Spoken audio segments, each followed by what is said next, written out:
Good morning or afternoon everyone, depending on where in the world you're joining us from today. So my name is Sophie and joining me today is my colleague Dermott, and we are both part of the customer success team here at Lumi. Before we get started, I'd like to cover off a bit of housekeeping. We have set up a Meetoo meeting to use for this session, so if you have any questions, please submit them as we go through and we will take time at the end to answer them. If for any reason we are unable to answer a question or we run out of time, we will follow up with responses in an email within the next day or two. Okay, for those that joined us on our last customer success webinar in June on live polling, we asked participants to vote on what topic they'd like to hear about next, and we also received a few comments and questions in response. And of course, we listened to you, so that's why we're here, to talk about increasing adoption and utilisation. So before we get stuck in, I think it's worth doing a bit of a quick Jargon Buster to make sure that we're all on the same page. So when we talk about adoption, we mean the number of people that have downloaded and accessed the app. Now typically this will be based on unique users due to the fact that some attendees will actually download the app on multiple devices. Then when we talk about utilisation, that's the measurement of app usage, and that's generally based on metrics such as the regularity of access, time spent in the app, and a variety of features that are used. Now, although there are many choices out there when it comes to apps for meetings and events, you can probably boil them down to two types: event apps and engagement apps. Now, event apps are typically packed with content, and they allow you to take a more paperless approach to your meetings. And more often than not, they'll be appropriate to download well in advance of the meeting. Then engagement apps, such as Meetoo that we're using today, well, they tend to be less content heavy, but focus more on audience interactivity through polling and chatbot functionality. And in the majority of cases, these apps are likely to be first accessed on the day of your meeting. Now, ultimately, when it comes to adoption and utilisation, it doesn't really matter what type of app you're using. The fundamentals are the same, it's just some of the specifics in messaging and your timelines that will change. So I'd like to run a quick poll just to gauge your experience with apps. So what type of apps have you used previously at your meetings? Have you used event apps, so those content-based ones, engagement apps like this? Have you used both, or have you never used an app before?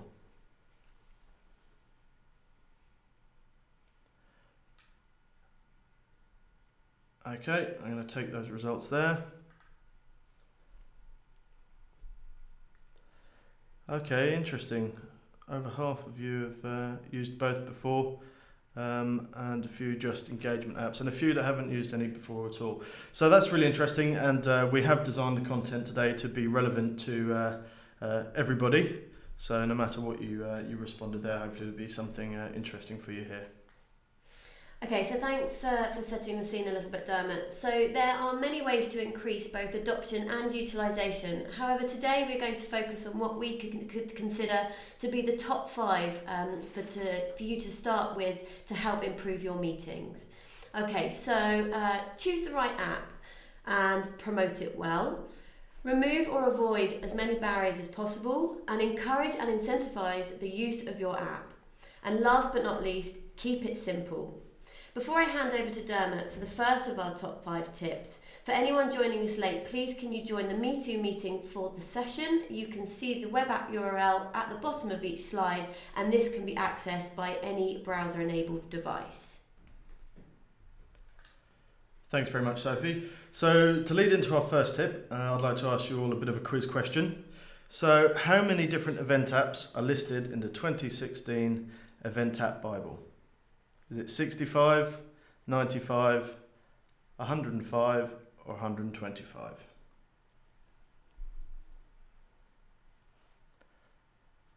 Okay, we'll take that there. Okay, well, half of you, 105, and 40%, 125.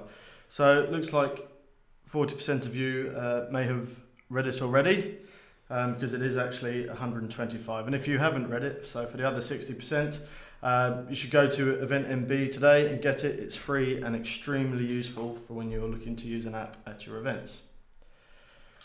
Okay, so tip number 1, choose the right app.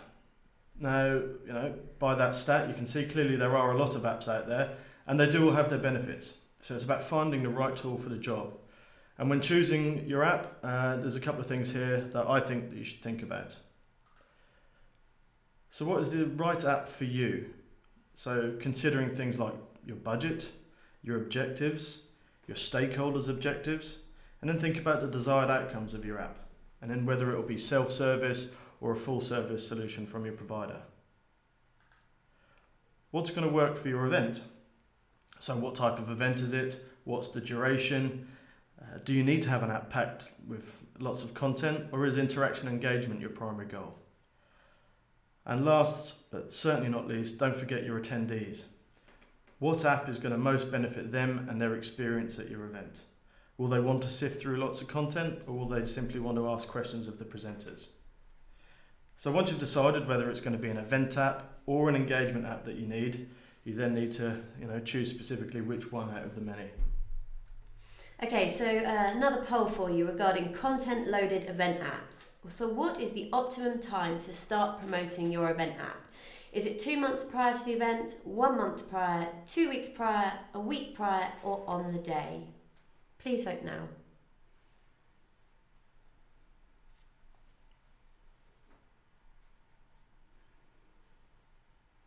Okay, so we'll close the vote off.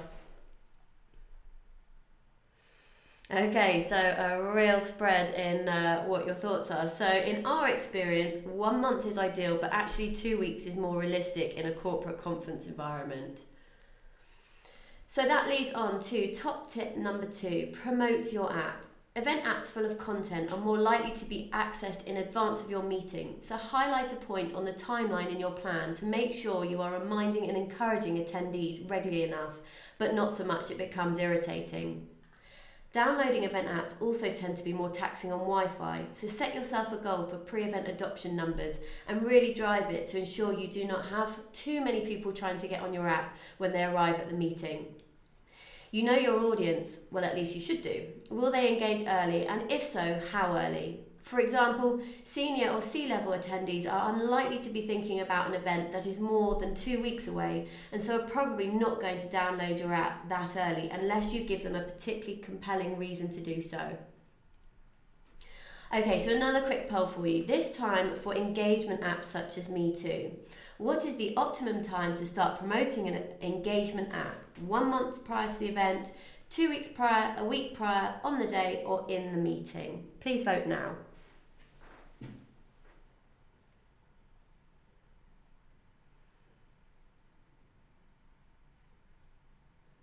Okay, we're going to capture those votes.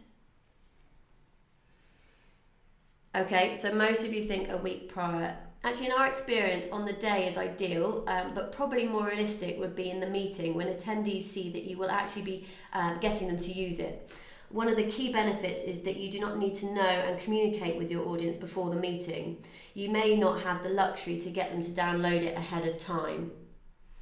When it comes to engagement apps, as previously mentioned, they are generally accessed for the first time on the day. However, if you think it will be a struggle to get attendees to download the app on arrival, you might want to send instructions a couple of days in advance. This way, attendees will at the very least be aware that it's something they will need to do.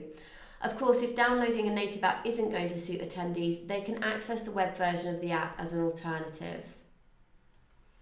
When it comes to pre-event promotion, it's vitally important that you firstly have a strategy and secondly stick to it. Where appropriate, promote early and often, but whatever your strategy, create a timeline where you can map out all your communication dates clearly. Use all available and useful channels, but avoid any which will not touch your audience, as it's a waste of effort and most probably budget. Social media is a powerful channel, but you might want to think about whether or not it's appropriate for your audience. And don't forget to include some traditional methods which are still easy wins. Tactics like placing a download button now on your conference website and including the download link in all know before you go communications and possibly a link on staff email signatures if appropriate. If you think it will help, ask speakers, exhibitors and sponsors to share the app via their channels as well. It is important to make your promotion communications compelling. Attendees are much more likely to download the app if they think it's a good idea. then remember, app promotion doesn't stop the day before your meeting. It is unlikely you will manage to get everyone to download your app ahead of arrival, so make sure you continue your promotion during the event. Don't forget to talk to your app provider. If you've chosen well, they should be doing this stuff day in and day out and will be able to help you with your individual needs. Okay, so what do you think is the biggest issue that we hear in regards to apps for meetings and events? Is it the amount of time and effort to create it? Is it the amount of time and effort to keep it up to date? Is it the Wi-Fi at the venue? Or is it attendees not knowing how to use the app? Please vote.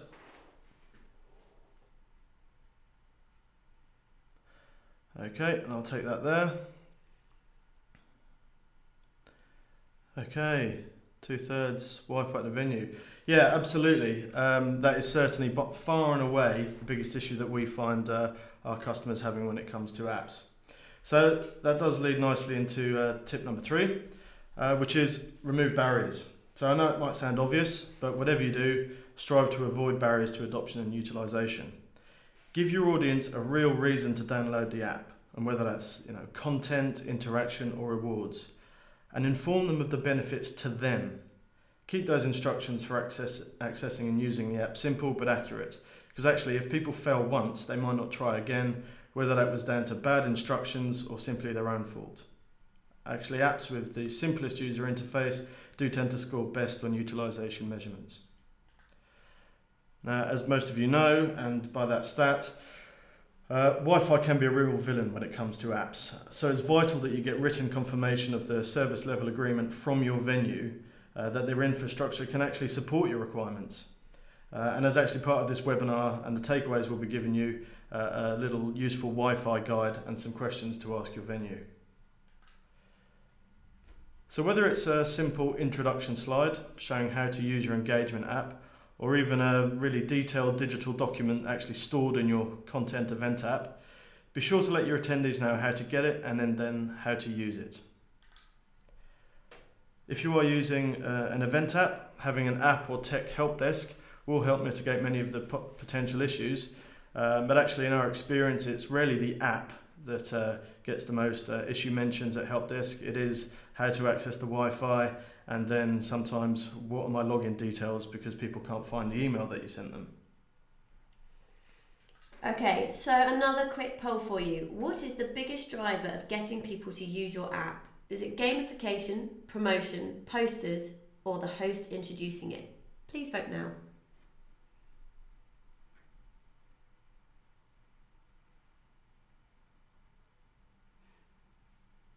Okay, we're going to capture those votes. Okay, very good. So all of these things do help, but in our experience, the one which produces the biggest spike in app usage is when a host or presenter verbally encourages people to engage with the app during the meeting. So leading on to our top tip number 4, encourage the use of your app. Hosts and presenters should be encouraging engagement as often as possible. A clear and strong introduction to any meeting technology is vital. Where live polling is going to be used in a meeting, it is important to demonstrate how it works early. That might be with a warm-up poll. Having your meeting host do this during the welcome will position the app as an important meeting tool and not just a gimmick. Try not to beg, but genuine appeals for engagement with your app, be it poll responses or question submission, can really drive attendees' behaviour. The beginning of a session is the perfect point to get speakers encouraging the use of your app. Gamification is worth a mention here, as no matter who is your audience, a bit of healthy competition and a leaderboard can really drive people into the behaviours and activities you want from them. If you're using a content-loaded event app, regularly updating the content allows you to contact your audience to drive them back to the app. One of the key measures of success of an event app is user retention, and this is one of many valuable metrics that you will get from your analytics. Okay, so which of the following appeared in the 10 Event App Trends section of the 2016 edition of the Event App Bible by EventMB? Is it features, features, features? Is it less is more? Is it save the planet, go paperless? Or is it virtual reality is the only reality?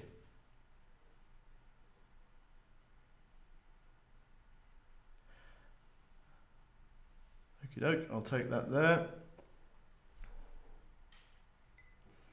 Okay, so I think quite a few people have actually read the publication. Yeah, it's absolutely less is more, which is why our final tip for today is keep it simple. So it's no secret that simple works best, and if it appears in that Event App Bible, it's definitely worth thinking about. Meeting attendees will have a list of things that are more important to them than your app. So, what time does the event finish? What's for lunch? Is there a free bar tonight? The list goes on. Which is why it's so vital to give them simple, clear instructions, and then of course the benefits to them to engage with your app. If you do get your promotion right and your adoption rate is high, your attendees still need to use your app to demonstrate a return on investment. So choose an app that is simple to use, or at least intuitive, and make sure that your messages of encouragement are simple so that they can follow. So that completes our top 5 tips, but as we said at the beginning, there are lots of things you can do to increase app adoption and utilisation. If you don't already, try implementing the 5 we've just discussed to start seeing immediate improvements. We'd now like to take a few minutes to answer the questions you submitted via Meetoo. Please continue to send in any more and we'll try to answer them before we run out of time. Okay, I'll just take the first one here, and forgive me if I mispronounce your name. Jeff Stella. Where do you find that 2016 event app again? So that's the Event App Bible by EventMB, and I will happily push out the link into the Meetoo meeting in a few moments. And then we made a video, helps a lot. Yes, absolutely, and it is a great point, and I just see that Dave has actually responded there. Yes, if you've got the resources to do so, making a video is a really good way to get people using your event app, and quite a few app providers, us included, have a feature where the first time somebody goes into the app, they actually get hit with that welcome video that's showing them how to do it. So thanks for making that point. I'm not sure if there are any other questions there. Oh, I see. Joe, what are the most used features of apps you see? Really good point, Joe. Thanks for asking that. In event apps, you see the schedule or the agenda is probably one of the most used ones, as well as the speaker bios. But actually, where documents are used, people tend to go in there and use it quite a lot. Without sounding too wishy-washy, it does depend on the event and what behaviours you're trying to drive people. If you have a gamification feature in your app, you can be pretty sure that's going to be high up on your analytics, because actually people do love that leaderboard, as Sophie mentioned, and it can be a lot of fun for people. So, as well, networking is something that we see get used quite a lot, and the in-app messages. One from Rob here. So you mentioned the difference between event apps and engagement apps. I was told your Lumi Show app could do both content and polling. Yep, I mean, that's more of a product type question, but absolutely the Lumi Show event app does have the functionality of Meetoo that you're using today built into it, so it does have that functionality. And so my colleague Richard just posted that any of our listeners that are based in and around London, we are actually running an audience engagement workshop at the Etc. venues in Fenchurch Street on the 27th of July, so please feel free to drop us a line if you'd like to come along to that. And Richard's very kindly also put out a link to that as well. Are there any other questions? I don't think so. Okay, so let's move on. Just before we leave you to enjoy what's left of your day, please can you respond to our quick evaluation polls? So the first question we'd like to ask you is, having attended this webinar, do you think you will promote your app differently to how you've done previously? Yes or no? Please vote now.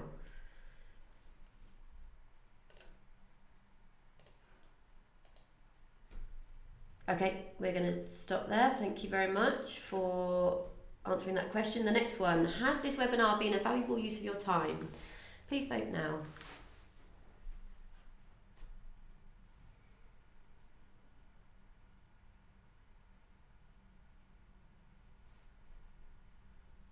Okay, we'll close that vote off. Thank you. And the last question that we have for you is, would you be interested in other webinars like this? Yes or no? Please vote now.